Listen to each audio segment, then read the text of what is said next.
Friends, ये मेरी first video है और आज हम इस वीडियो में शेयर करने वाले हैं आपसे schedules of Indian constitution. There are 12 schedules in our Indian constitution. पहले शेड्यूल के अंदर दे रखा है कि जितने भी स्टेट्स हैं और जितने भी यूटीज़ हैं उनकी लिस्ट दे रखी है। सेकंड शेड्यूल में हमें दे रखा है कि सैलरी के बारे में, प्रेसिडेंट की सैलरी है, जैसे गवर्नर, चीफ जजेस, हाई कोर्ट के भी, सुप्रीम कोर्ट के भी, और अपना कंट्रोलर एंड ऑडिटर जनरल के बारे में भी। थर्ड शेड्यूल में हमें दे रखा है कि forms of oath and affirmation, मतलब कैसे इनको ओथ दिलाई जाएगी जो भी हमारी अथॉरिटीज़ हैं। उसके बाद आते हैं हम फोर्थ शेड्यूल में। फोर्थ शेड्यूल में दे रखा है allocation of seats of each state and union territory in Rajya Sabha. Rajya Sabha के अंदर कितनी कितनी सीट्स किस किस स्टेट और किस किस यूटी की रहेंगी, वो सब इसके अंदर। फिफ्थ शेड्यूल में हमें दे रखा है कि administration of schedule areas and tribes के बारे में।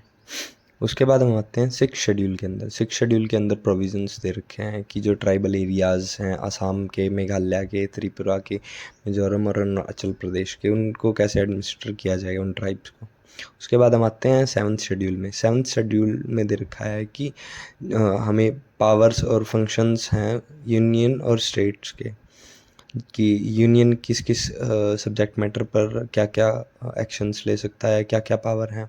तो हमें 3 लिस्ट्स दे रखी है यहाँ पे। यूनियन लिस्ट जो कि सेंट्रल गवर्नमेंट हैंडल करती है, जिसको वो 100 सब्जेक्ट्स के ऊपर काम कर सकती है। उसके बाद आता है स्टेट लिस्ट। स्टेट लिस्ट में जो स्टेट गवर्नमेंट क्या क्या सब्जेक्ट्स पर, तो वो है 61 सब्जेक्ट्स पर कोई भी काम कर सकती है। थर्डली इसमें आता है कि कंकरेंट लिस्ट, जिस पे दोनों सेंटर और स्टेट 52 सब्जेक्ट्स पे कुछ भी काम कर सकते हैं।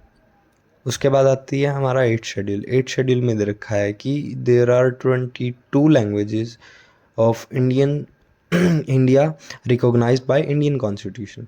अब हम देखने जा रहे हैं कि 22 languages which are in our 8th schedule given. सबसे पहली है असमीज़, फिर बंगाली, गुजराती, हिंदी, कन्नड़, कश्मीरी, मणिपुरी, मलयालम, कोंकणी, मराठी, नेपाली, ओडिया, पंजाबी, संस्कृत, सिंधी, तमिल, तेलुगु, उर्दू, संथाली, बोडो, मैथिली, डोगरी। तो फ्रेंड्स, ये 22 लैंग्वेजेस हैं। अब हम इनको याद कैसे करेंगे? जैसे कि ए से असमीज़, ए के बाद आता है बी, ठीक है। उसके बाद जी से गुजराती, गुजराती के बाद आता है एच, यानी जी के बाद एच आता है हिंदी। के कन्नड़ कश्मीरी, मणिपुरी एम, ठीक है। कोंकणी ये कुछ एक हमें याद करनी पड़ेंगी, जैसे वैसे तो एम के बाद एन आता है, ठीक है। ओ के बाद पी आता है, एस सेम है सही, फिर टी सेम है, ठीक है। तो कुछ एक हमें याद भी करनी पड़ेंगी।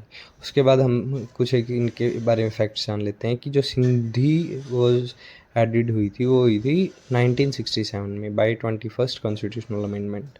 उसके बाद कोंकणी, मणिपुरी और Nepali were added in year 1992 by 71st amendment. Santhali, Maithili, Bodo, Dogri were added in 2003 by 92nd amendment. उसके बाद हम आते हैं 9th शेड्यूल पे। 9th शेड्यूल में है कि जो ये शेड्यूल हुआ था वो by first amendment in 1951 add हुआ था। इसके अंदर ये contains order acts related to land tenure, taxes, railways, industries.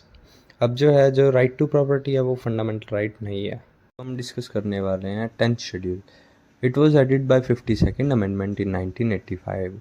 It contains provisions of disqualification on the grounds of defection. इसका मतलब क्या है कि जैसे कि 1967 में आया राम गया राम एक टर्म कॉइंड हुई थी। उसमें ये था कि जैसे कि जो लीडर्स हैं पार्टीज़ के, मेजॉरिटी पार्टीज़ के, वो पार्टीज़ चेंज करते हैं, या फिर मतलब कोई भी लीडर्स था जैसे हाउस के अंदर किसी भी पार्टी की तरफ से, वो पार्टीज़ चेंज कर रहा है कंटिन्यूसली 2 टाइम्स 3 टाइम्स, तो वहाँ से इनको लीडर्स को डिस्क्वालीफाई करने के लिए ये शेड्यूल डाला गया था। उसके बाद आता है 11th शेड्यूल। 11th शेड्यूल में क्या है कि it specifies the powers, authorities and responsibilities of panchayats. This schedule was added by 73rd constitutional amendment act 1992। इसमें क्या था कि जैसे कि जो 73rd अमेंडमेंट आया था उसमें पंचायत्स को पावर्स, फंक्शंस, उनकी मतलब ये डिस्क्राइब कर दिया गया था कि क्या क्या रहेगा इसके अंदर।